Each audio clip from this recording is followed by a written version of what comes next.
Truth can do something that nothing else can do. Something that no human being can do. Truth can show mercy toward you by being merciless toward everything that is harmful.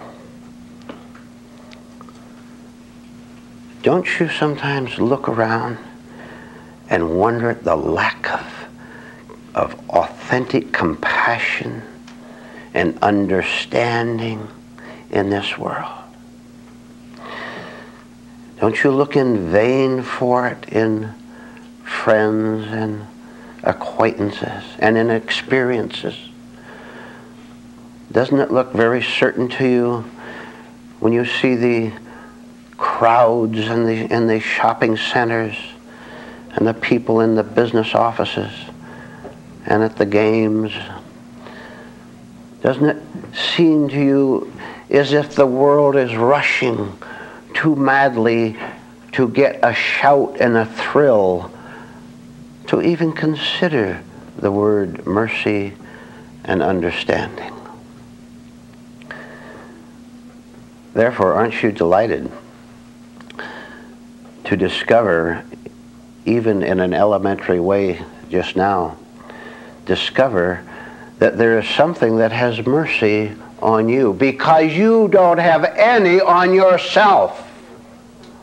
Oh, what you do to yourself, what you did today against yourself. And worst of all, you didn't even know it. You didn't know what you were doing against your own real life when you became sad, when you lashed out at something, when you went into a confused emotional state. You didn't know, did you, that you were showing an utter lack of mercy towards your own life, towards your own possibilities for being something other than what you now are? That didn't occur to you, did it? Well, I am telling you that that is a fact. There is no way a human being in a lost state can ever have mercy on himself, because mercy requires comprehension. And do you think humanity, rushing around as it does, takes time to wonder what tenderness is, what insight is? Not at all. That's good news, therefore, isn't it? That there is something in this universe that is not completely mindless, rushing and crashing and talking as the world does. Not as the world does, but something that is above it, something that can look down and understand every move every human being makes.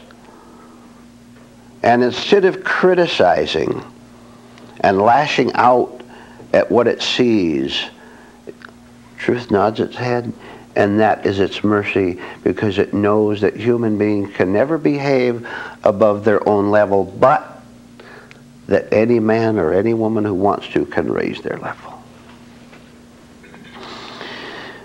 You had better search, and search hard, for this higher mercy, because you are not going to give any to yourself. Well, I know that, and the reason I know that is because you never have in the past. And you are not going to change unless something very drastic happens inside you.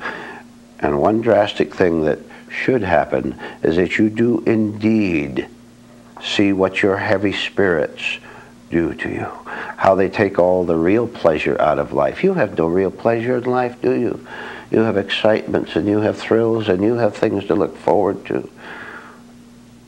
But there's one thing you don't have, and that is even a beginning comprehension of what you're doing here. We can be very grateful then that there is something that can enable us to begin to work rightly on ourselves in this world, which is the beginning of mercy, which is the beginning of real innocence. One of the things in which truth, reality can begin to work on us, work with us. Let's see how this word strikes you. To begin to explain our restlessness. Have not I described your mind and your spirits and your physical self, for that matter? Aren't you restless? What are you looking for that you rush around so aimlessly? You don't know, and that is the pain. If you knew absolutely what you were looking for, there'd be no problem, would there? You'd say to yourself, well, I'll have to work a little harder today than I did yesterday. I'll have to use a little more intelligence, but I'll eventually find what I want. But you don't know what you want. And what you want changes from day to day, very often within the hour, doesn't it? So that you're so excited about something at one moment that you rush to your desk and write it down on a piece of paper, and it looks so marvelous to you. And then in the next half hour you've forgotten all about it, and you see the paper and you take it and you toss it out, and you wonder how you could have been excited over that, because now you have what you call the true excitement.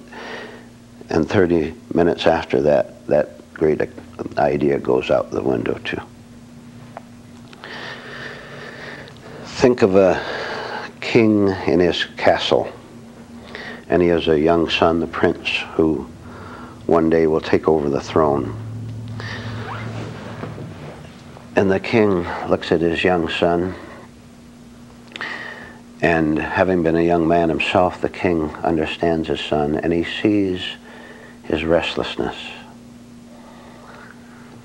And the king tries, he does what he can, he tells his son, now running a kingdom is quite a complex thing, it's quite hard work.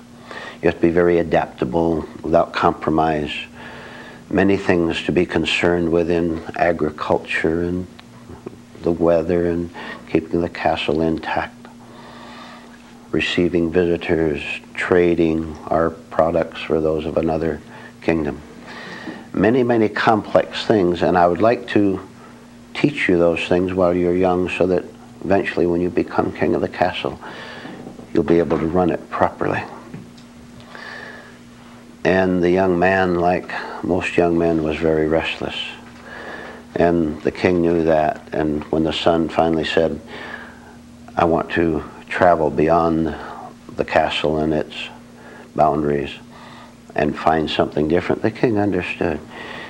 He was sad, but he knew what was inside the young man, the restless spirit. So the prince took off, and he was gone for several months. And he came back again, took off again, came back again. The king understood all this. He finally, on one trip, the king understood that perhaps, just perhaps, his young son could begin to understand something higher than his own responding affirmatively to his wandering spirit. So he gave him a little piece of leather and said, here is a message that my father gave me when I was a young man, and I'm going to pass it on to you. And there's a message on there that I'd like you to look at while you're gone, because I understand you're leaving again soon. Take this piece of leather and keep it with you all the time, and refer to it often, wherever you may be, whatever you're doing. So the young prince looked at it and nodded his head. He understood what the message was. And he left again. For 20 years, the prince left the castle and wandered for a year or two, came back again, became restless again. Am I describing your life? What do you think we're talking about? We're talking about individual lives, human beings who have this wandering spirit, and you always think you're going to find it in that new financial venture, or that marriage, or in that unmarriage, or in that new physical location. Don't you always think you're going to find it over there? And you always come back where you started. This is the story of the human life, human individuals, isn't it? So after 20 years, and I will tell you right now, it doesn't have to take you 20 years. You can learn here, and you can shorten the time amazingly by listening and obeying and understanding that that restlessness isn't necessary. It never was. It is there, but it's not necessary. You tell me what it gives you. What it gives you is a chance to feel the thrill of movement. Physical, emotional, mental. It gives you an excitement of movement alone, and the movement always takes you out there into the wilderness and back again. So after 20 years, the son came back, and his father, the king, looked at him. And they looked at each other very quietly, and the king knew and the son knew that he'd never go again. And the son took out the piece of leather on which the bit of wisdom was inscribed, and he sighed and smiled a little bit, and he read it aloud to his father, who already knew what it said. And the wisdom on it said, "Know where you belong." And the king looked at his son again, the son looked at the king, and the son explained what the king himself had gone through some years before. Know where you belong, which is home.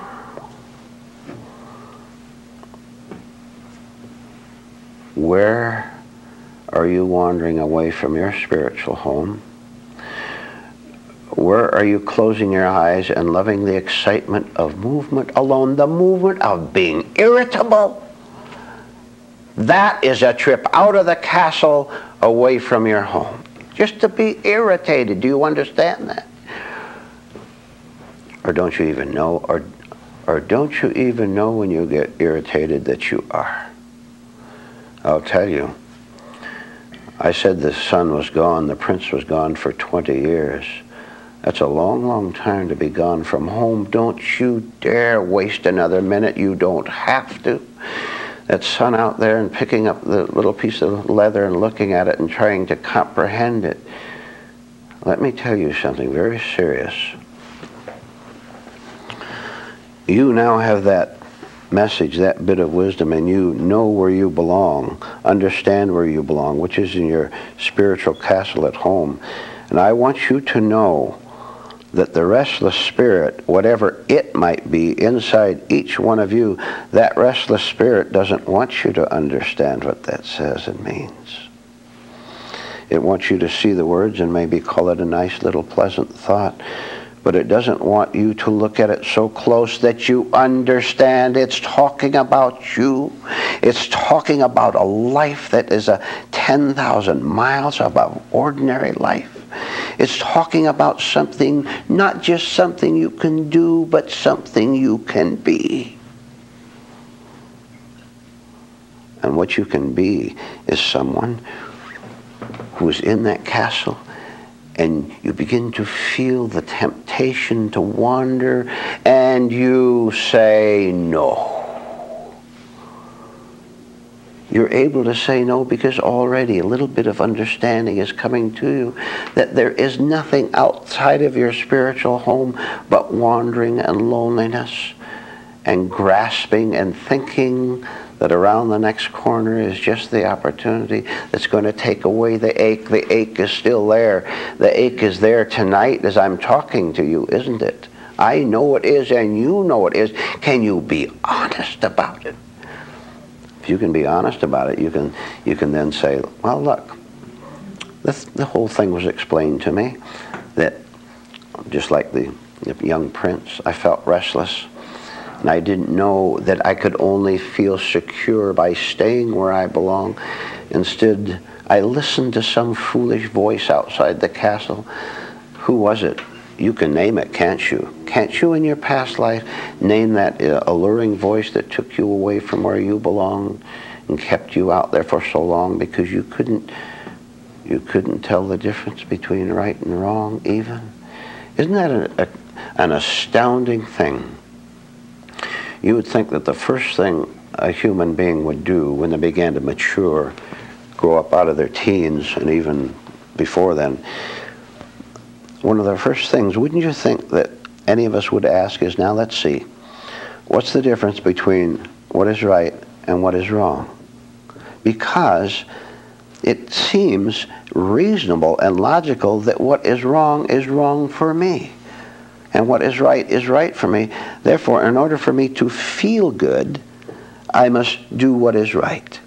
I must do good. How many human beings do you suppose ever do that? Very few. So the king looked at his son once more, and the son looked at his king and his father, and they both knew all is well. How do you get rid of the restlessness? We'll find out. You know what a prominent word shopping is in the daily life of most of us? Shopping. Look at all the shopping you do. Well, don't you arouse all the intelligence and perception you can before you go shopping? Don't you say, I'm going to shop wisely as I can? Or don't you? Are you careless with your money and with your time? That's another trip outside the castle, by the way. The sense of power of spending money, or of grasping something in your hand, something physical, and you put it on the mantle and don't know what to do with it and feel guilty. And then in order to not feel guilty, you give it to someone else who takes it, and now you say, well, it had some use, therefore I wasn't so stupid after all. You were. Because you wanted just that other thrill of going out and possessing something new. And then it grew old very fast, didn't it? Think of a couple markets, two enormous markets on opposite sides of a highway, right opposing each other. One of them is a spiritual market, and the other is a worldly market. Now, what kind of products would you find in each? In the spiritual market, you would find a wide variety of things that are good and things that are good for you. What? A wish to understand. A certain elementary humility which says, I want to learn. Self-honesty, everything that works in favor of you becoming a different kind of a person. That's what would be in the spiritual market, wouldn't it? Where you could go and get those products. We could make a long, long list of what is on sale across the street in the worldly market, couldn't we? We know. We've been shopping there for a long time, haven't we? And look at the junk that we've picked up, spending our money over there. I mentioned irritability. You can't get out of that, don't you? Have you been irritable today? How many times have you been angry? What do you call it besides irritability? Indignation or whatever. You've been irritable today, haven't you? You spent your money for junk. Have you been envious of anyone today? The market is just loaded with all sorts of things that we purchase, and now we're stuck with them, and we have to carry them around with us. No? So anyway, here's these two markets, and here's hundreds of people coming down every morning, and they go into the worldly market, and they buy all this stuff and spend their money for it. And let's just see them coming out of there, and then they go across the street, and they try to buy something in the spiritual market. I'd better tell you something. That spiritual market is managed by a very astute individual. So all these people come across the street and they try to buy things in the spiritual market, and the manager says, no, you can't buy anything here, because I see that sack you have on your back of junk which you've bought across the street at the material worldly market.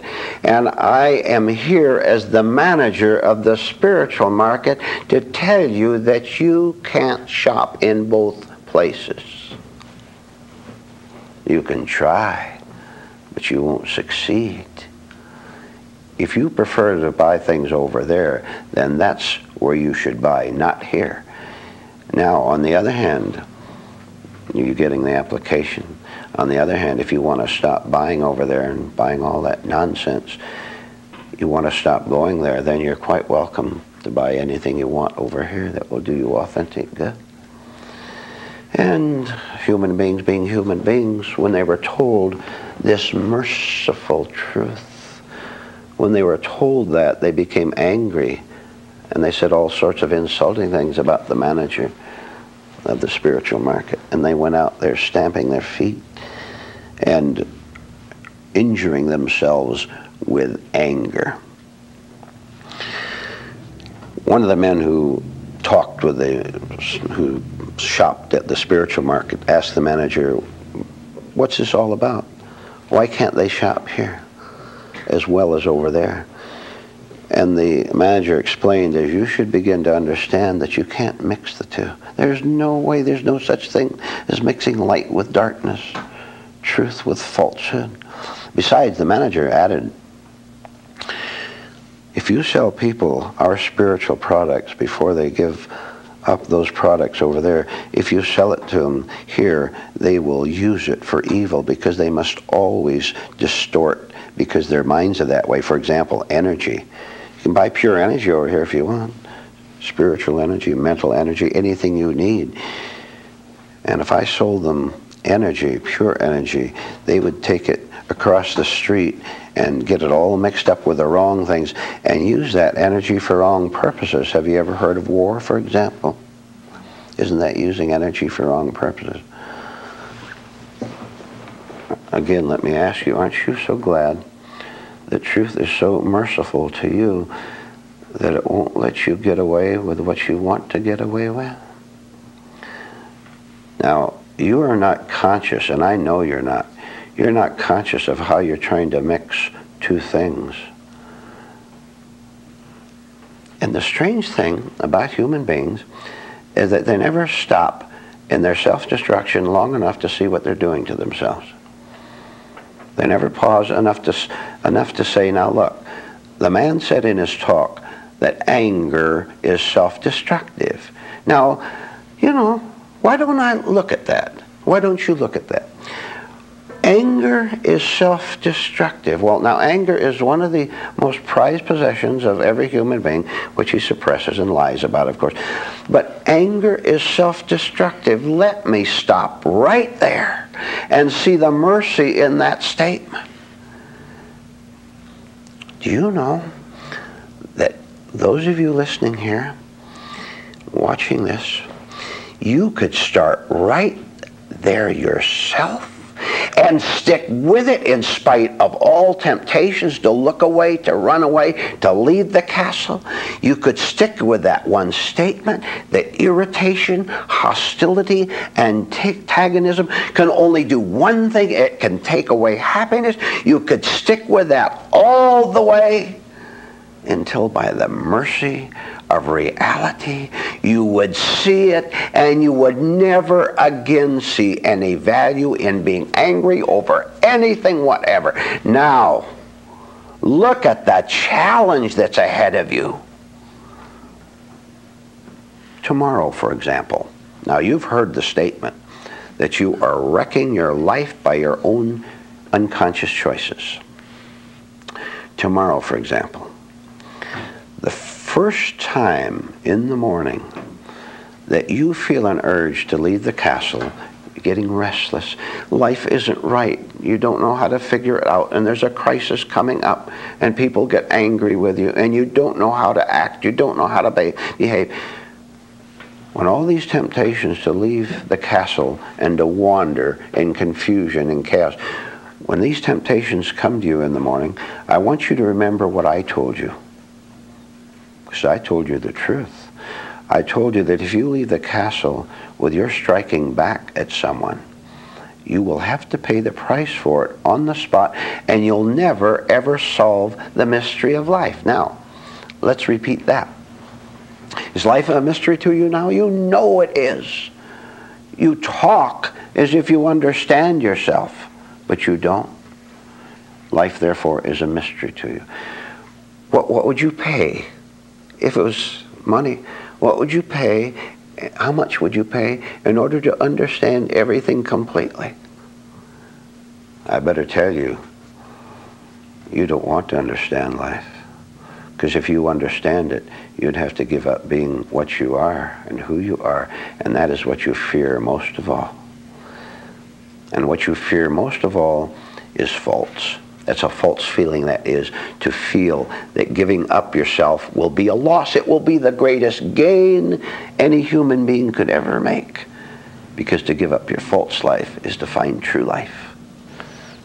Think of the many descriptions you put on yourself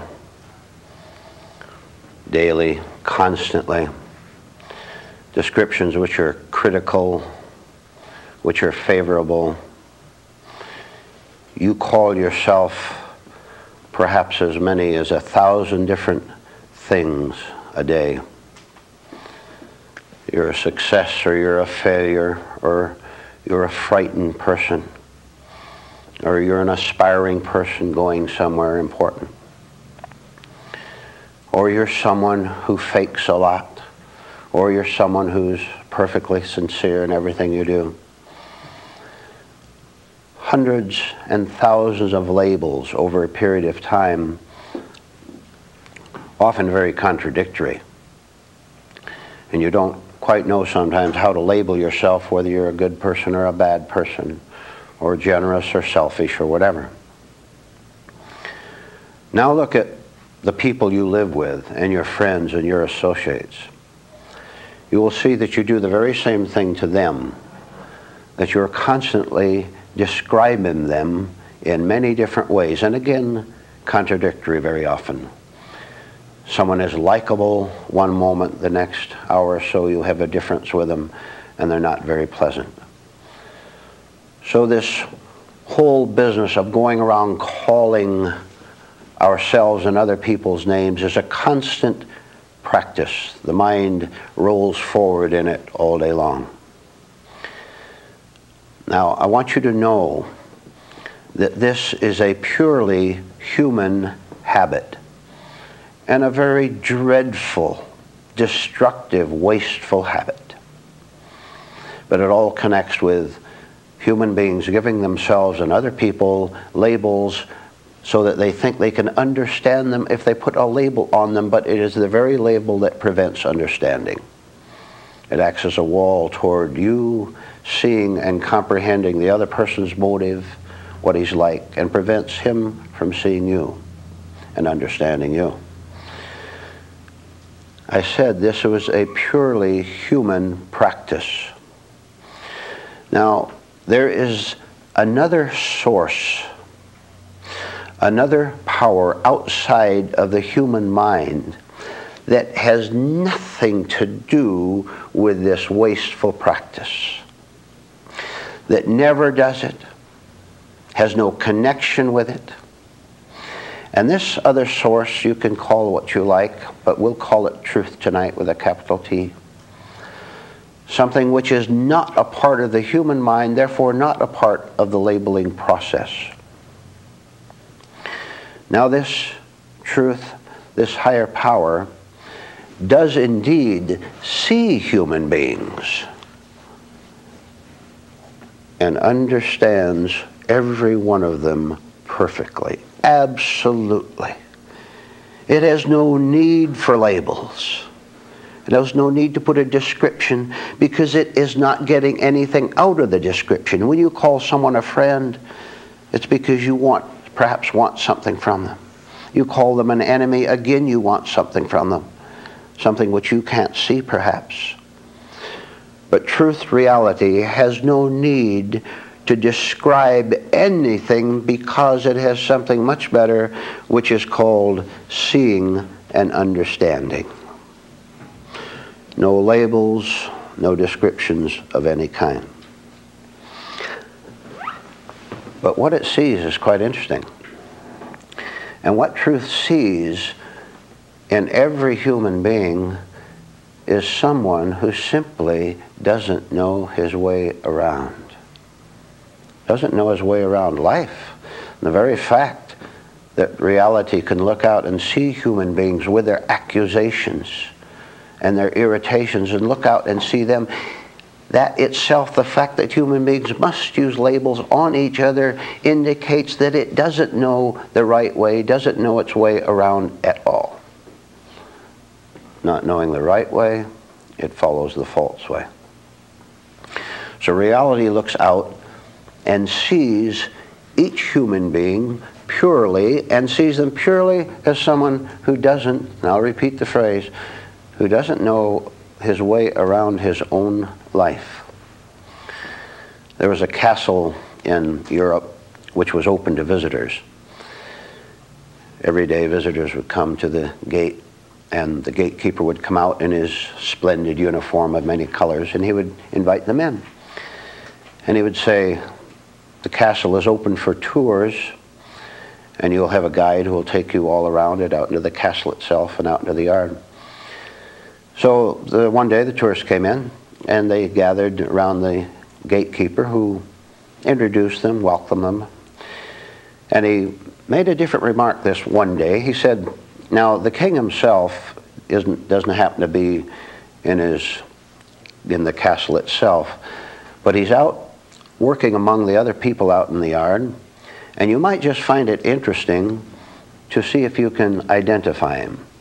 See if you can find the king out there. He might be walking out in the garden or somewhere, but he'll be in ordinary clothes. He won't be in his kingly uniform. So you might find it interesting to see if you can identify the king. So the gatekeeper brought them over and introduced the tourists to a guide. The guide nodded and smiled and said, follow me and we'll take you around the castle and the grounds. So they went inside the castle itself to the large dining room and the kitchen, up in the towers and the broad halls and the bedrooms. Took quite a while. It was a large castle. Then they went outside, and there were people working out in the garden and hauling wood and hauling water. And soldiers were out in the field nearby. And all the time they were walking around, they were all having a fun game by trying to identify which one of the people, either inside the castle or outside, was the king.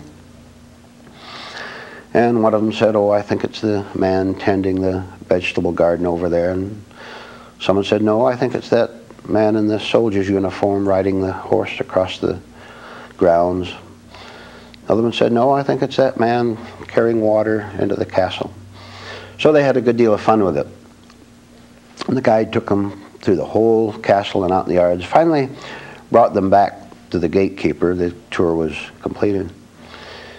And the gatekeeper asked them, do you know which person you saw was the king? And they all guessed again. Yes, it was the water carrier, it was the soldier. And the gatekeeper said, no, it wasn't any of those. Finally, one lady spoke up very confidently, and she said, I know absolutely which one of those was the king. And they all looked toward her, and she said, the king was our very guide himself. That man who was now walking away from us. The guide was the king. And everybody was astounded. And they said, and the gatekeeper was interested, of course, and he confirmed that it was indeed their guide. And someone asked the lady, how did you know? And she said, I watched him very carefully, and he knew his way around. Well, if we're going to find our way around the interior castle and do things efficiently and do things right and not behave badly toward ourselves anymore, then it requires a certain amount, a lot of internal study. And we'll start to do a little bit of that right now, so that you can know your way around your own life. Wouldn't that be nice? Wouldn't that be nice for a change? Human needs, we can break them down into 3 departments. 2 of them necessary, 1 of them false and unnecessary. And I'm sure when I name them, you'll understand pretty much without too much description what they consist of. First is your, what we'd call ordinary daily needs. You know what those are. Social. It is necessary to be with other people. We're social creatures, as they say. We like to be with other people. The need to be alone, the need for solitude, which is an opposite of that. The need to have varied experiences. The need for the physical body, of course, shelter and food, things like that. The need to converse, the need to communicate, the need to understand, the need to get an education to do your proper work here in life, whatever your profession or career might be. Legitimate. We all have to need those things.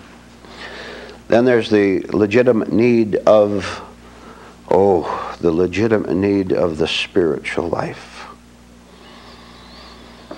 which requires not just an ordinary education in a theological institute or reading religious books, but a very personal contact by the individual with something that has not been a part of his life up to the point of the contact. That is, the individual starts his spiritual life. He begins it when he sees that the needs, the ordinary needs of life, food, education, communication, sociality, while they are necessary on one level, there is another level which he has not attained, and he feels a certain emptiness. He feels that he doesn't know his way around his own life. And so this is the beginning of a spiritual life where a person, and the sooner the better, a person sees that he's satisfied all his ordinary needs, but they don't satisfy something that is yearning inside of him. And no matter how many friends, how much money, he's still empty. And so he begins to search for something higher than himself, which is the spiritual life. Then there's the third need, which is not a need at all, but we call it a need because human beings do, but it is false, it is spurious.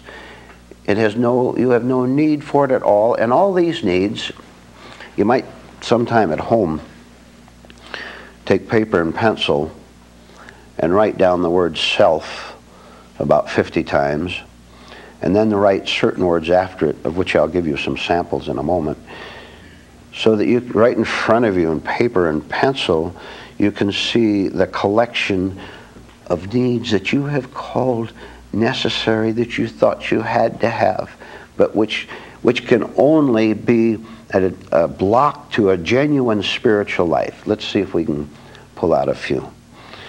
It is a false need to have self-concern. Let me ask you, are you self-worry, a synonym for that? If you were worried about yourself, let me ask you why. You're going to have a hard time answering that question as to why you're worried about yourself, aren't you? If I ask you right now, why do you have self-worry? You have to think about it, don't you? And then you can start naming off different things. Well, because this or that, and you'll fill in the blank spaces. I'll tell you right ahead of the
He couldn't figure it out. He was also, as people are in that state, very jealous.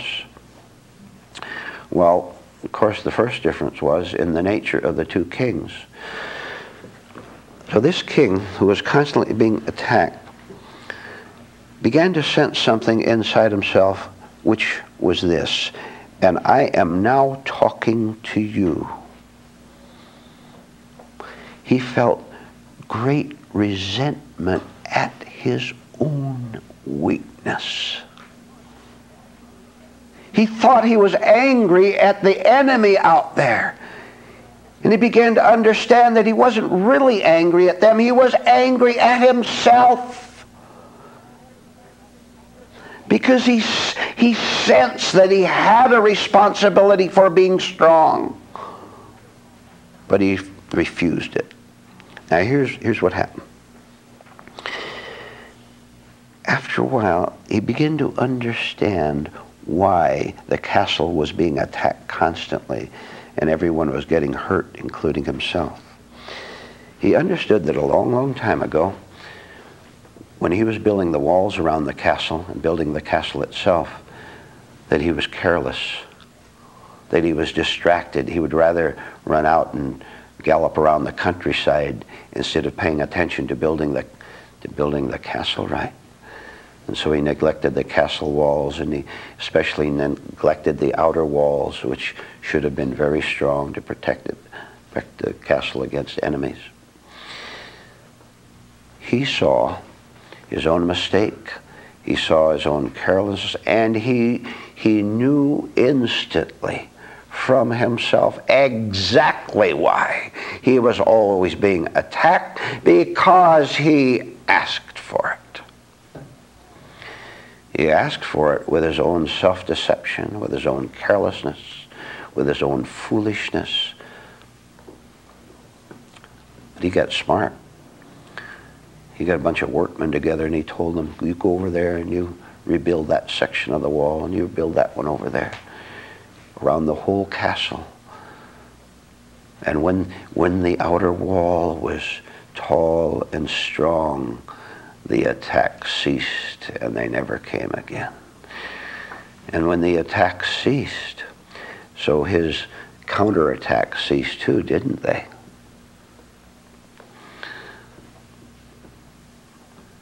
When you were strong with the true spiritual life, which is gained through understanding, when you were strong in reality, in the light, when you were strong in that sense, the battle ceases. Now, I've told you how to stop fighting. Now all you have to do is go out and do it. But you know the habit, don't you? You know the habit of fighting has become so, if you understand the use of this word, has become so pleasurable to us that we want it to continue from Monday to Tuesday and throughout the rest of the week, so that we have some occupation. Why don't you dare right now?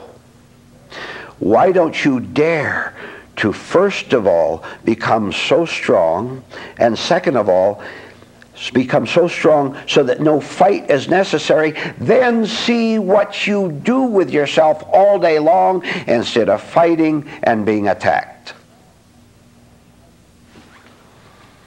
If you wonder what you're going to do with your life as an alternative to those two choices of fighting and being attacked, if you wonder what you're going to do, there is one way to find out. And so I invite all of you to give up something that is so beloved, that is so cherished by you, which gives you such great thrills all day long, becoming irritable, becoming angry. This is what we're talking about. Did it ever occur to you, by the way, that when you become angry and irritable, that you are attacking yourself? That you're hardly a good friend to your own inner kingdom when you attack yourself with any form of irritability, call it negativity as a general phrase, at all. So what's your reply to that? You've been hearing these facts. What's your reply to the challenge, or to the invitation to simply stop fighting? There's a great fear in any human being at the start when you even contemplate the idea. Now, I want to explain it to you a little bit, and you take it home with you and think it through, and you'll see how true it is. Agitation, excitement, pain, suffering, all are taken as normal. They're all taken as something that is necessary. Remember, we talked about self-worry. They are all taken as a right part of daily procedures. And since you have never in your life known anything but that, and since no one ever told you about anything except that by their own examples, for example, when you're a little child, you saw older people fighting, quarreling. Since we've never known anything but that, we take the unnatural as being natural. And when truth comes along and says, there's another way, you can start this other way anytime you want, we begin to, if you can believe it, we begin to get worried that reality is going to take away our worry. So for a long, long time, we resist, we fight, and we expect the enemy out there every day, and if he doesn't show up one day because we've made a little inner progress, we begin to wonder what has happened to our familiar, beloved way of life. And then the question always comes up. It never fails to come up with people who have begun the spiritual path. The following question and complaint and objection comes up. But if I have no one to fight with, if I have no one to give me something to do, what will my life be like? Well, that question was answered earlier. Your life will be like someone who knows his way around. Someone who knows his way around the inner castle and therefore lives in complete command of it and in complete enjoyment of it. If you want a life of true enjoyment, you have just heard the way. When we don't know the right thing to do, we do the wrong thing.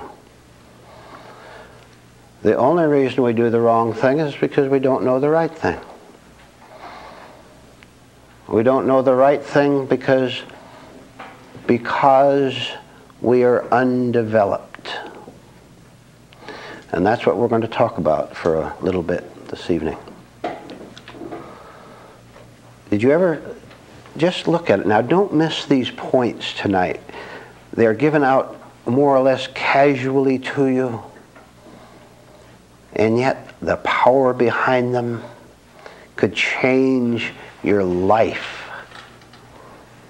Now, think of the word undeveloped. If you have an attitude toward yourself that you're inferior or superior, if you have a view toward yourself that you have to make it, if you have a attitude toward yourself that you have to protect yourself against this fierce world, if you have all these views and attitudes, you are wrong. Now, I'm going to give you tonight a very simple and utterly practical and workable and beautiful way to see yourself tonight, just the way you are, in which there is no anxiety, no division, no haunting, no doubts. Here it is again. Effective as of immediately. The one dominating viewpoint you will have toward yourself is simply that as a spiritual human being you are undeveloped. Can you imagine a blackboard eraser 10 miles wide?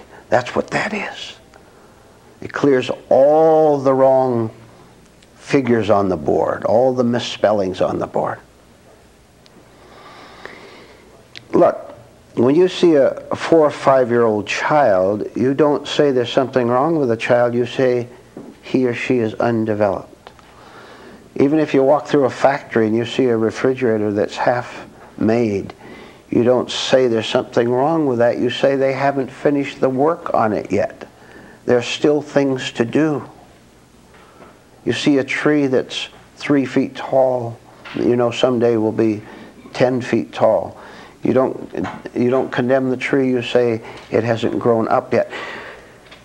Now don't you dare miss the point. You refuse to use the term undeveloped toward yourself. You won't have anything to do with it, because you prefer to say, I am a grown-up, mature man, woman. That gives you certain wrecking values. You insist that you're developed. Right in the face of the tears and the defeat and the nervousness, right in the middle of it, you have the nerve to insist that you're mature, that you understand, that you can teach others as you've taught yourself. And I agree, you will teach others as you've taught yourself and drag them down with you. If you simply, honestly, clearly look at yourself and see how you get angry every day, how you are indeed in strain, how you worry about your relationships with that man or that woman or with society as a whole. If you look at your relationships and can see how bad they are, including your relationship with yourself, if you can see how bad they are, and then don't make the mistake of condemnation, you're going to grow. You're going to develop. Do you understand the following? Let's see if you do. How many of you get angry? All of you raise your hand. You're always mad. You just conceal it well. Do you understand that when you are angry or jealous or fearful or anything else that is wrecking your life, you are refusing to say in simple words, I am undeveloped? Because you think that's some sort of a disgrace. And so you prefer the disgrace of lying about it and keeping yourself split right down the middle and keeping yourself immature and undeveloped. Now you tell me, what is wrong with simply saying, sure, I get angry all the time.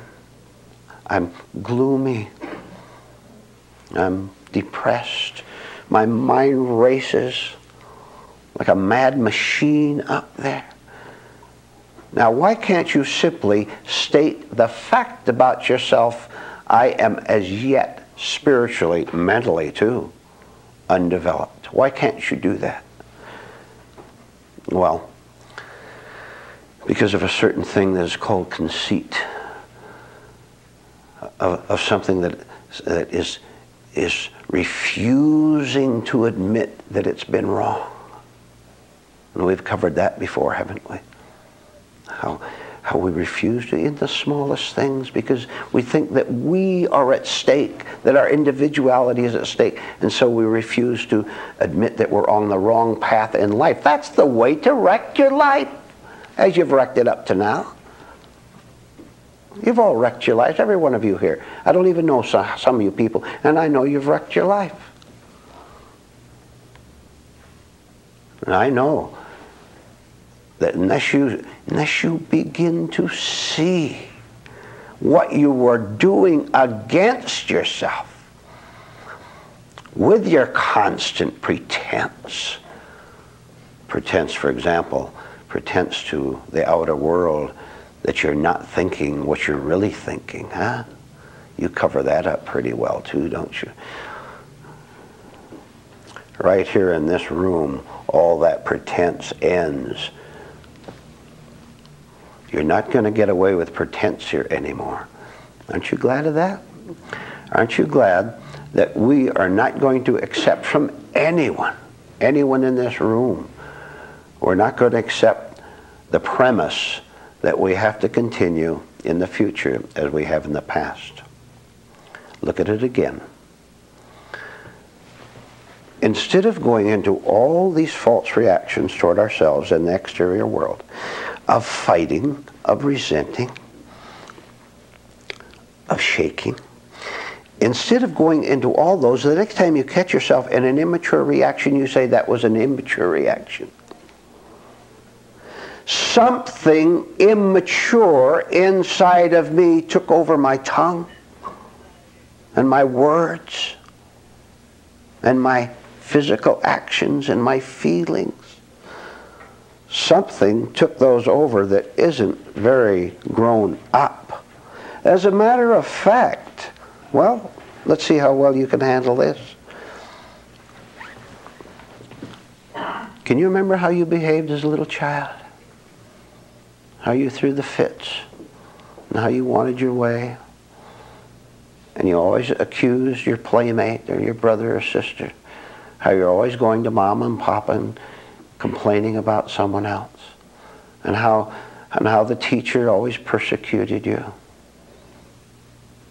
and how glad you were when someone agreed with you, which helped keep you in your state, by the way. Well, now, can you honestly say that you're any different tonight? Or have you learned, as I said earlier, learned to pretend, to cover it up? So, you don't understand the smallest thing about self-change. I said you don't understand the smallest thing. You think you come here for years that you're advanced, you don't know anything at all. You have the sentences and the words, and you can repeat them very glibly. You don't understand that as long as you're infantile in your reactions, in your emotions, as long as you were infantile in your reactions, then you can't have contentment. You can't have command of life. You can't have command of all of life. I tell you, now you listen to me. If you would grow up through the processes that we're talking about, simply see you're undeveloped and start from there, you would overcome the world. The whole world. No one would have any power over you at all as they do now. No exceptions, ladies, gentlemen. You'd be so far above this lunatic world. There's no way it would ever be able to touch you, which means you have to be above your own nature, and that's all we're talking about. Where do you think that world is that you have to conquer? It's not out there. It's mad out there, but what connection does that have to you unless you're mad inside yourself? See, if you start off with the right idea, calmly, unemotionally, and in a practical manner, you say to yourself, from now on, the only attitude I'm going to have toward myself when I see all these childish actions and words is that I have not developed yet. Take that attitude, and I guarantee you it will put you at ease in a way you have not known before. Because look, when you are undeveloped and know that you are undeveloped, there is no longer any division in you. That is the fact. When you are undeveloped and lie about it and say, I'm mature, I can lead the nation, I can be wise and help my family, I can take care of my own life. When you lie about your undevelopment, you are divided and you are scared. When you are what you are, there is no division, therefore no pain. Now, I've told you how to get rid of pain.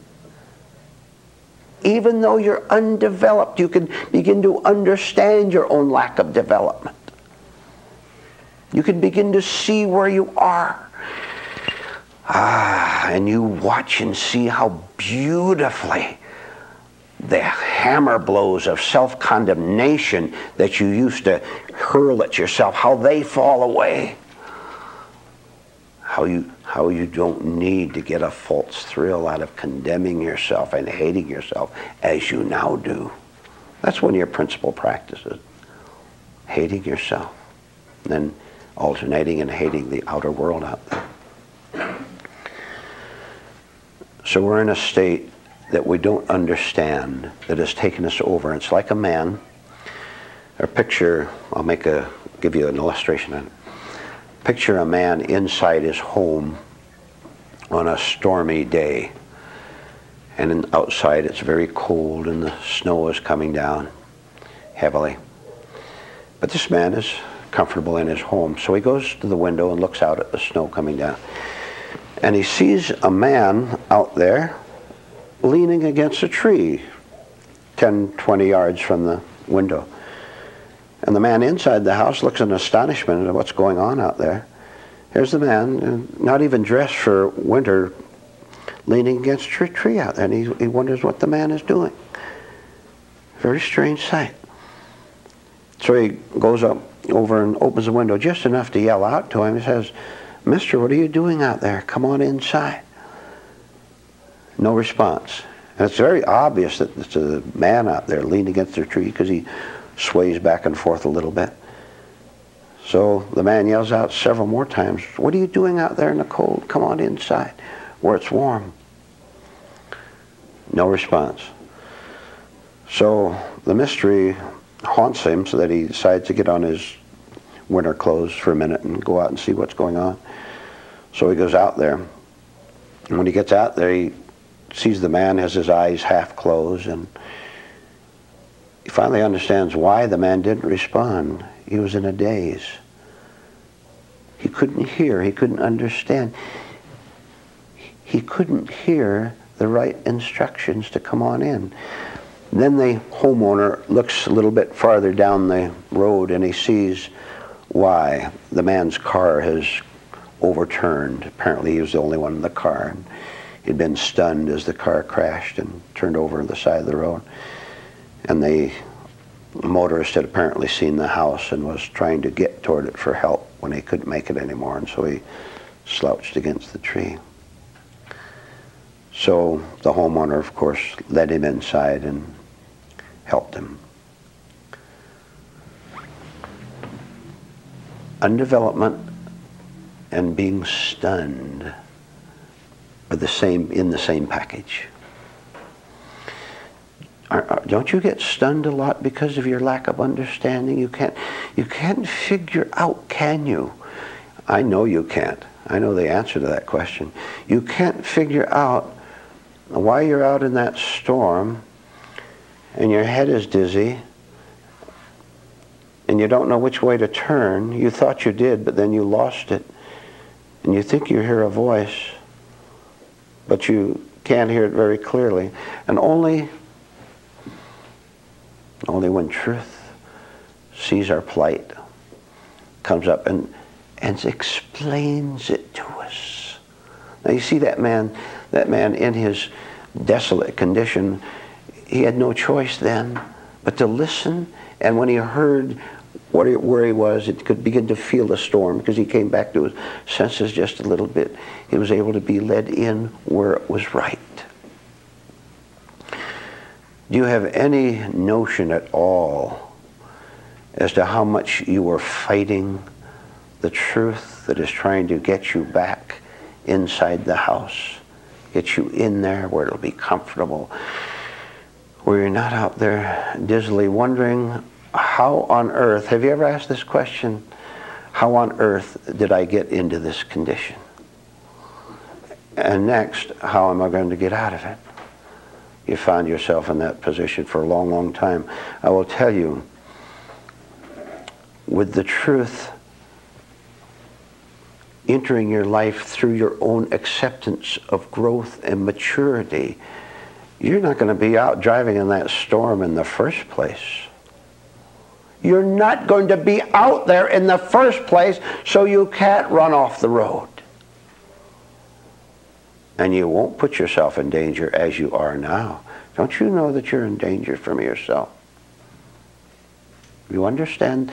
Do you understand that the only source of hazard there is for you is your own immaturity, your own refusal to listen to something that is higher than your own undeveloped mind? You know better. You've been saying that all your life, haven't you? You know better. You know better than anyone else on earth. I'll tell you, and you tell yourself, you don't feel as if you know better, do you? Remember the pretense we talked about a few minutes ago?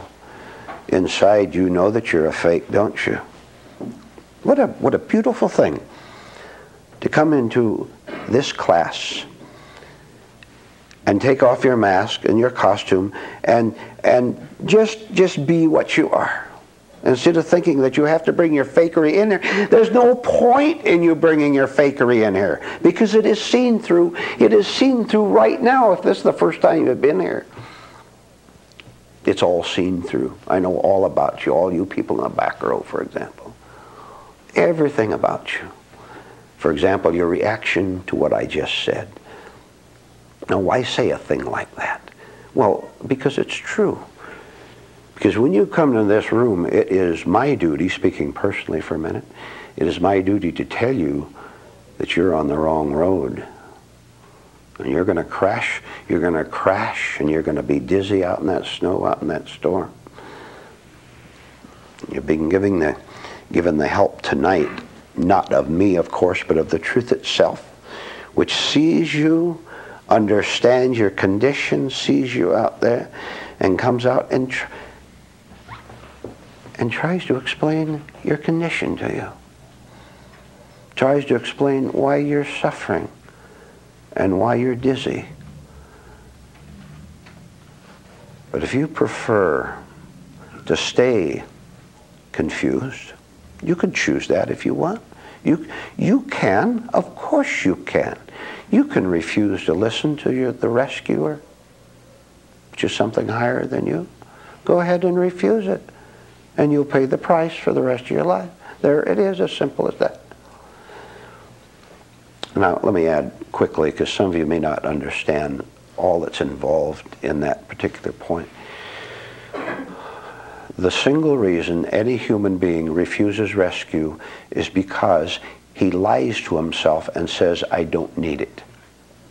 Here's a man burning with hatred, burning himself up with hatred, and he says, I don't need rescue for my hatred. Here's a man or a woman lost in confusion toward his whole life, toward his relatives, toward his family, toward finances, toward sex, lost in confusion toward everything, and the idiot says, I don't need help. That's your problem, that you lie about it. If you were to listen, starting tonight with some of you, if you were to listen to these very, very lofty lessons, you would begin to understand something that sooner or later you will have to understand, which is the difference between worldly confidence and the confidence that comes from a spiritual nature, from a developed spirituality. Look at worldly confidence, and you have it. What are you depending on? Now, as I ask the question, work a little bit. You should be working in this class tonight. Work a little bit by thinking of the things that make you feel secure, that give you what you call confidence. What is it?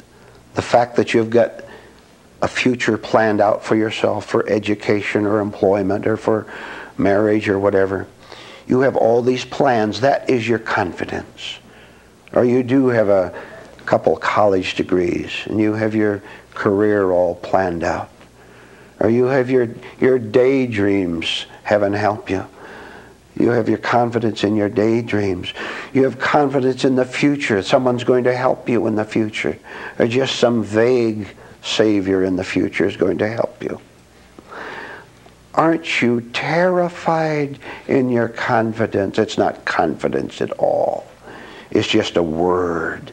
It's just a front. It's just a fake. And underneath it all, no one knows it better than you. How you're deceiving yourself and pretending. This is called living in daily hell. How do you like it? Pretty hellish, isn't it? If you'd start with this simple acceptance of yourself as being undeveloped, of not understanding what life is all about. If you'd start with that, there is an absolute guarantee that you would grow, that you would develop, and the time would come absolutely and forever when you would have a kind of a confidence that you can't imagine now, you can't see now, you can't understand now, but a kind of a confidence that is spiritual, truly spiritual, therefore eternal. Therefore nothing you have to work with to keep. You have to keep bolstering yourself up, don't you? You have to keep chasing around the house to keep the storm out of your house, don't you? One window crashes in, you run over and cover that up, and then another one crashes in. The door crashes in from the heavy storm. You have to run and put that up. Running. Haven't I described your life? Running around from one door to one window to the next, trying to plug up the leaks of the storm, and you're cold, and you think it's a losing battle, and I am telling you absolutely that it is. You can't win. You're never going to win. You're just going to wear yourself out, and you're going to get hard, and you're going to get bitter, all because you won't listen. You have been a spiritual smart aleck all your life and you didn't even know it. I am telling you tonight that you are all spiritual smart alecks. And I know who's paying the price for it. You are. What a price. You know, you're really very stupid. We're very stupid not to listen to what you're being told here tonight. I haven't given you a way that you can start to be intelligent. You see, a refusal to accept the fact that you are undeveloped, a refusal to accept that is stupid. If you see that you have been stupid, you can start to be intelligent by seeing that you have been stupid in the past, and you say no more. You miserable wretches of men, all your problems with women, They're not going to be the same as they were, gentlemen, after tonight. If you reject what you've heard here, they're going to be worse, because you are going to degenerate. You won't know how to deal with a woman. You won't know how to be decent to a woman any more than you know how to be decent to yourself. I was reading a very interesting story recently about icebergs. And the story went something like this. Icebergs form way up in Canada, up in Baffin Bay, and float on down toward the eastern part of the United States, New England states, and Canada and Newfoundland around there. Enormous icebergs, some as big as a battleship or as a Empire State Building turned on its side. Enormous. You've seen pictures of them. They come down, they float, and they get out, finally get right out into the sea lanes of shipping from Europe and the United States and Canada.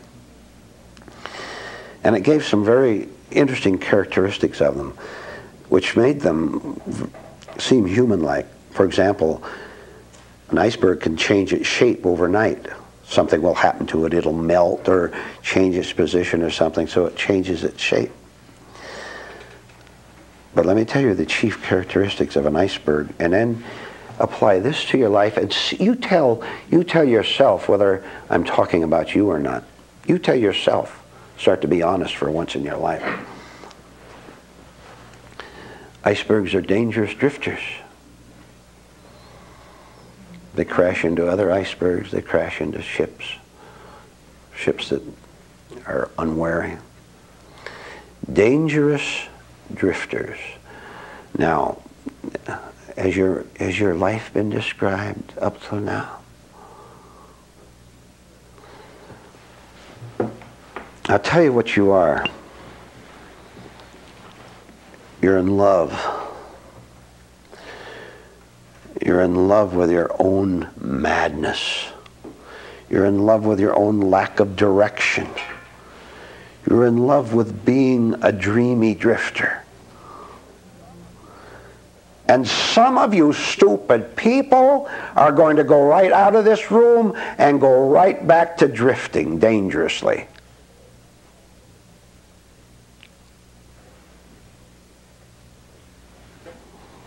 What is contrary to drifting? Well, we'd have to shift the illustration to that of a ship, wouldn't we? Iceberg has no life of its own. It's a big mass of ice. It has nothing to think with, nothing to guide with. It just drifts. We can become ships with the rudder and the compass and an intelligent captain at the wheel, where we have a definite course through life, a course that is authentically going somewhere. You know, when you really get on the spiritual voyage, one of the true pleasures of the spiritual voyage is to know absolutely from yourself that you are not on Wednesday, you're not at the same place you were on Tuesday. And you also know for sure you'll never go back to Tuesday again, or Monday or Sunday. You know that you're making definite progress in getting rid of these pretenses that we talked about. Now, you of yourself, I of myself. No human being of himself can ever direct his own life. There's no way you can direct your own life. You've tried. You have this mind of yours, this mad mind. A mad mind is trying to make the voyage to sanity. How's that for nonsense? What's more absurd than that? Than a mad mind trying to navigate it to a sane land. And all you end up is in the same situations you were in before. And I told you 5 minutes ago, you listen to this prophecy. Maybe someday you'll have sense to come back here if you leave. You're going to repeat it and repeat it and repeat it again. You're going to crash again. There's no other way it can happen. Icebergs have no intelligence. All they can do is drift and crash and be a danger. If you want something different, then you'll have to get rid of what you call your present nature. Remember I said earlier that at a certain stage, when you begin to grow because you understand that you're undeveloped, I want to add a point. The time will come right on that ship when you're voyaging, when you will never worry again, and listen to why. Listen to why you'll never worry over anything again. You'll never worry again because there's no self to worry over. Take that home with you tonight. Think about that. If you're not in love with your madness, with your worry, then think about that. Think that there'll be no worry because there's no one there to worry over. You've got rid of the lies and the nonsense and the egotism, the conceit that you called yourself. You got rid of it. Therefore, you don't have to worry about it. There's nothing to worry about. Choice time, ladies and gentlemen. Your choice. Truth is in this room. Truth is in this room at this very instant. This is a very sacred place right now. And always is, by the way. This is a very sacred place right now.